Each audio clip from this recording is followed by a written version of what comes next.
Earlier this week, I sent an email on the objective and only objective of your first meeting with a potential seller is to have a second meeting, to earn a second meeting. And that's important, but it's even more important to know how to do that. And that's what this video is going to be. So I'm going to talk about the 7 secrets to keep sellers talking. And number 1 is prepare for the meeting. So unlike a lot of times when I do a video, I actually prepared for the meeting. So I'm going to do some reading here. But don't arrive to that meeting just asking questions.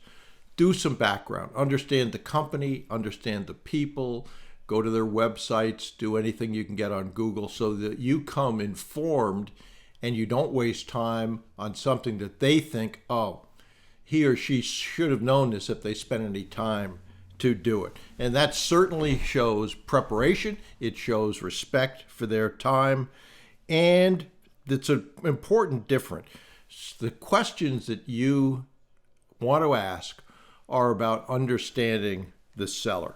So set the right tone from the beginning. Don't begin with a long explanation of who you are and what you do and what your goals are. Give the seller information to understand who you are and why you're there, but then move on to talk about them. So you might say something along the lines of, before we discuss the business in detail, I'd like to understand what caused you to consider a sale and what would be important to you in a successful transaction. That sentence tells the seller this is not going to be a sales presentation. It tells them that you are there to understand their situation. Super important. Number 3, find out why they are considering selling. And that's one of the most important things and an area that so many mentees, make a mistake. What caused you to begin considering a sale? Then ask, why are you considering it now? Assuming that they are. Those are not the same questions. A seller may be thinking about retirement, health, burnout, family, a lack of successors, or simply wanting to reduce responsibility. But the timing may be driven by something entirely different. Do not assume that age is the reason. There are 65-year-old sellers who want to work for another 10 years, and there are 45-year-old sellers that are burned out and just want to be done with it. So each of those exist. Typically, though, it's older people looking. So you need the seller's answer, not your guess. Okay? Number 4, understand what a successful outcome looks like for the seller. Many buyers assume the seller's only objective is the highest price, and that's usually all they talk about, price. Price does matter, no question about that, but it may not be the only thing that matters to that seller. In fact, I would say it definitely is not the only thing. Ask, what would a successful transition look like for you? And then listen carefully to what they say. Don't interrupt. Don't think about the next thing you're going to say, which if people have a script, that's what they're thinking about. Oh, this is what I say next. The seller may care about employees, customers, their reputation, company name, their location, the future role, certainty on closing, how quickly the transaction can close, which opens the door to seller finance, if you know that. You cannot structure the right deal until you understand what the seller is trying to accomplish. So, number 5, ask follow-up open-ended questions. Open-ended questions are not a yes-no. They require an explanation. This is where real listening happens. Do not ask a question, receive an answer, and immediately move on to the next item on your list. Follow the answer. Suppose the seller says, my employees are very important to me. Do not respond with, we will take care of them. There's a lot of reasons why you shouldn't say that. Number 1, you don't know those employees. Maybe they're fantastic. Maybe he hired family members that are far from fantastic. So you can't make that assessment. But in any event, you shouldn't. Do you know what the seller means by that? So if you asked, What would you like to see happen to the employees after the sale? They will give you an answer. Or, what are you most concerned about might happen to them after the sale? The first answer usually identifies the subject. The follow-up questions reveal what the seller actually means. What are you concerned about in terms of what might happen to your employees? So do not negotiate before you understand the situation. Super important. You need to understand the motivation. And the number one thing you're looking for is a motivated seller.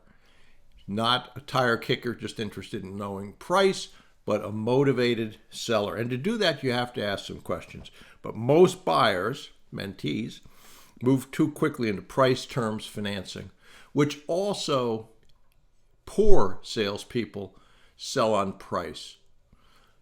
Good to excellent salespeople sell on benefits, and to know those, you need to know what the problem is. So that's premature to get into those discussions. You may eventually discuss seller financing, transition periods, valuation, and deal structure. You will, as long as they're a prospect. But the first meeting is usually not the time to force that issue, in that terms of agreement on price. Do not prescribe before you diagnose. Might be good to write that down. When you introduce a solution too early, you may solve a problem the seller doesn't have. Frequently, I was asked, what are you going to do for me that I can't already do for myself? And my answer to that was different than what most mentees said. Most mentees would say, well, we could do marketing, we could do administration, we could do this, we could do that. My answer to that was, I don't know if I can do anything for you. I don't know what you struggle with.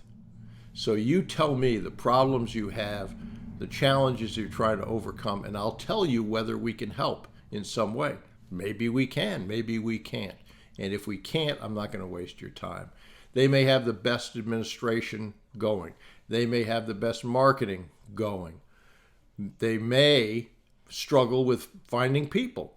So, in terms of what we could do, first ask the question, get them to tell you what they struggle with, what they're challenged by, and then give a solution to that. Okay?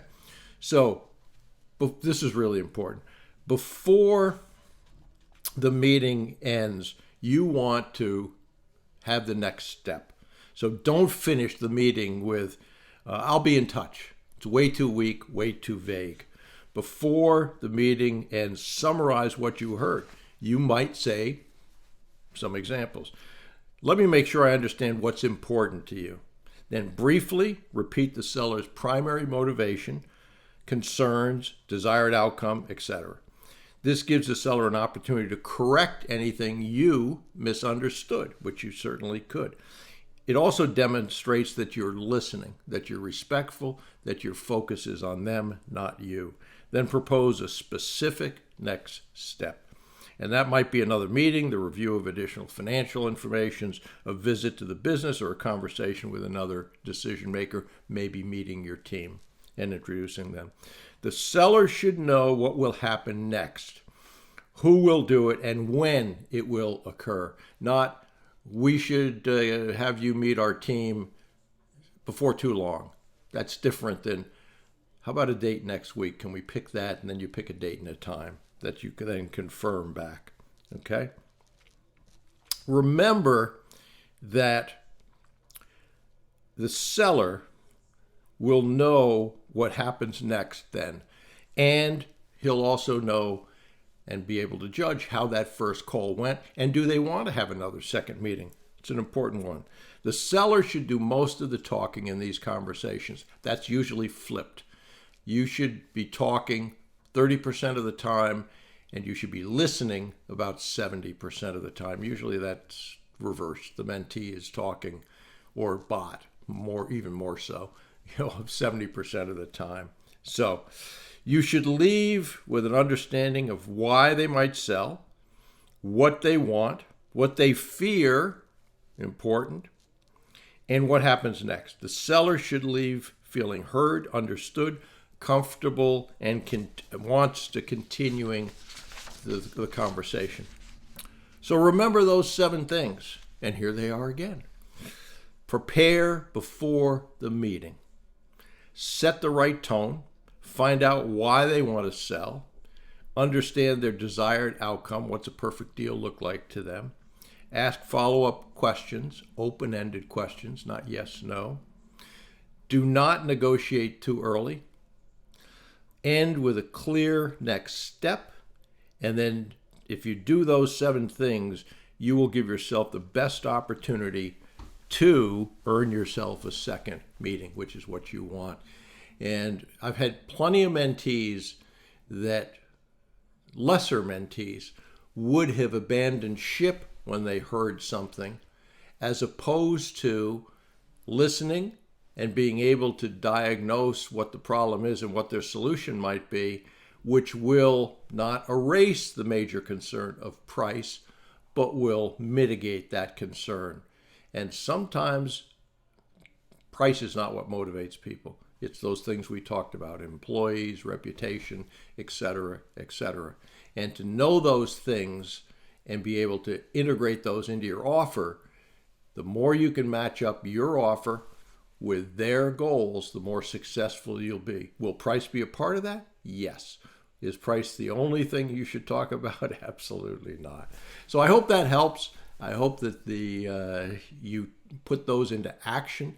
And if you do that, and if you learn how to listen and actively listen, which is a skill, certainly if you're thinking about what you're going to say next, you're not listening.